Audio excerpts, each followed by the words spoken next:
Welcome back to the deep dive. Today we're looking at a stack of sources that, honestly, might make you rethink everything. Everything from gravity to your dreams. Exactly. So I want to start with a question that sounds like it's from a fantasy novel.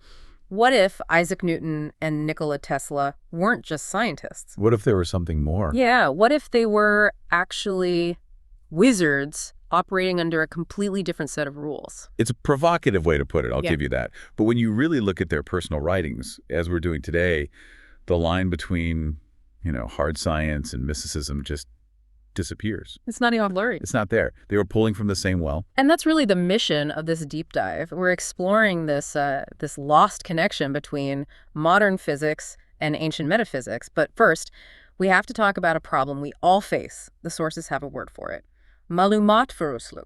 It's a mouthful. Malumatfurusluk. Right. But the meaning is, Yeah. wow, it's being a hoarder of information, but lacking any real understanding. We're all drowning in data. Scrolling, reading headlines, random facts. But we are starving for wisdom. You have more facts at your fingertips than ever, but the sources argue it's just noise. Yeah. It actually blocks deep understanding. It's like, you can memorize a recipe, but that doesn't mean you know how to cook. That's a great way to put it.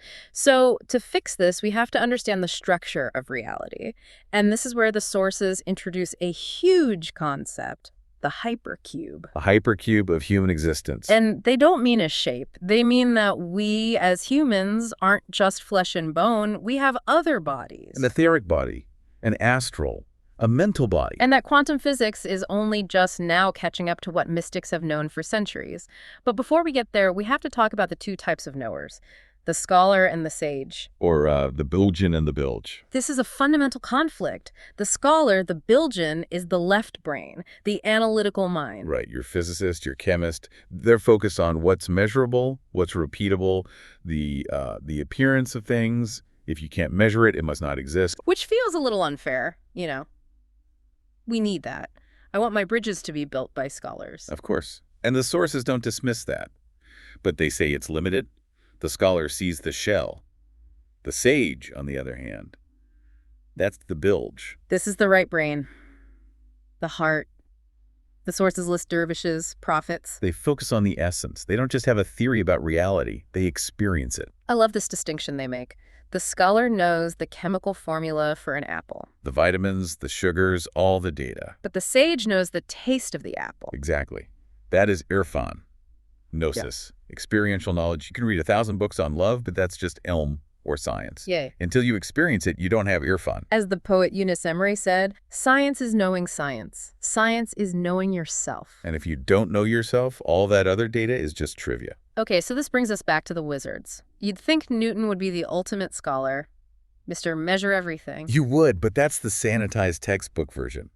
Newton wrote way more about alchemy and the occult than he ever did about physics. So the sources are claiming he didn't discover gravity despite his mystical studies. But because of them. Whoa, okay, how? How do they connect that? Well, think about it. Gravity is an invisible force acting at a distance. Two planets pulling on each other through empty space. In his time, that would have sounded like? Magic. It sounded like a spell. He was looking for the invisible architecture of God, and physics was just, the byproduct of that search. So physics was the exhaust fumes from a mystical quest? In a way, yeah. Same with Tesla. He talked about getting information from the ether, visualizing his inventions perfectly before building them. These guys weren't just crunching numbers. But we lost that thread, didn't we? For hundreds of years, the world was just a machine, a clock. We did. That's the Newtonian trap. We took his math and we threw out his metaphysics. We decided time was a straight line, past to future, and nature was deterministic. Very safe, very boring. And then the 20th century happened. Quantum mechanics kicks down the door. And it breaks the clock. It showed us that on a fundamental level, nature isn't a machine. It's chaotic. It's probability. And crucially, it brought the observer back into the equation. The double slit experiment. The classic. You fire particles at a wall. If you don't look, they act like waves of possibility. But the second you look, they snap into place as a single particle. Reality isn't fixed until a consciousness observes it. Okay, let's go there. Because the sources take this scientific fact and run with it all the way to mysticism, they're saying this validates things like the evil eye. I know it sounds like a leap, but follow the logic. If consciousness collapses the wave function, if your mind affects matter, then a focused intent, like a prayer or a curse, is an active observation that can alter physical reality. It's applied quantum mechanics. On a macro level, yes. The sources also mention tachyons, these particles that move faster than light. Right, which is technically like moving backward in time. Oh. The sources use this to explain things like precognition. If your thoughts operate on that level, they aren't bound by linear time. You can know something before it happens, because on some level it's already connected to the present. That breaks my brain a little bit, but it does set the stage for the hypercube. If we're these powerful observers, what are we using? The sources say we have 4 bodies. Think of them like Russian nesting dolls, but made of energy. Layer 1, the physical body, the meat suit. Got it. The hardware. But inside that is layer 2, the etheric body. The energetic twin. I've heard that term. What does it do? It's the blueprint. It's where your health actually exists. Before you get sick physically, there's a disruption, a tear in the etheric body. Things like acupuncture, they're not treating the physical body. They're treating the blueprint. They're fixing the blueprint, and then you go deeper. Layer 3, the astral body. The astral beat-in. Now this is where it starts sounding like sci-fi. Well, it's the seat of your emotions, your desires. The sources link it directly to the 4th dimension, to time. And this is where dreams happen. I always figured dreams were just my brain cleaning out the junk folder at night. The texts say it's much more. Dreaming is astral travel. When you sleep, your consciousness, your astral body, detaches and explores its homeland. So when I dream I'm flying over my old house, I'm actually there. In the astral dimension, yes, you have an astral eye that can see without physical eyes. It's why time and space are so fluid in dreams. You're navigating the 4th dimension. Okay, then what's the last layer? The mental body. The mental being, the realm of pure thought. But there's a key split here, lower and upper mental. What's the difference? The lower mental is just processing. I'm hungry. 2 + 2 is 4. The upper mental is abstract. It's philosophy, art, and what the sources call the cause and effect body. It's like a seed. The seed. It's a part of you that survives death. It carries the essence of your experiences, your karma, basically, from one life to the next. It's the hard drive. So death is just a peeling process. You shed the physical coat, then the etheric shirt, then the astral undershirt, until just the spirit remains. Exactly, the roux. So why do all this? Why put on the coats at all? The sources call it tekamul, evolution. Spiritual evolution. The whole point is to refine the nefs, the ego, through a ladder of 7 levels. It starts at the bottom, nefs Amar, the commanding self. That's the basement, the robot human. You're just instinct, lust, anger, hunger. Someone pushes you, you push back. It's not really free will, it's just programming. The NTC stage of life. A bit harsh, but yeah. The goal is to climb, through self-awareness, to the top. Nefsi Kamili, the perfect self, where you've mastered those impulses. You're the conductor now, not just one loud instrument. But the biggest trap on that climb is ignorance. And I loved how the sources broke this down into 3 types. It's a fantastic diagnostic tool. First, Shayli Basit, simple ignorance. I don't know, and I know I don't know. Totally fine. Teachable. Then you have Shayli Mirikip, compound ignorance. I don't know, and I don't know that I don't know.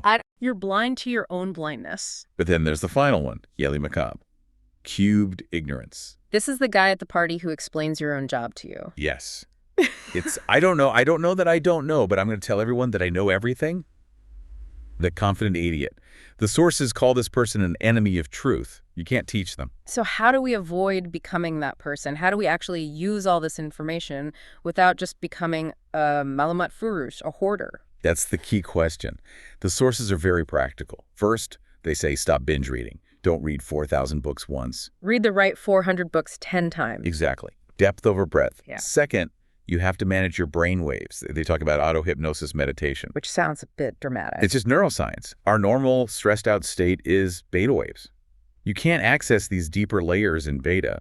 You have to downshift to alpha, that relaxed, daydreamy state. Just before you fall asleep. Right.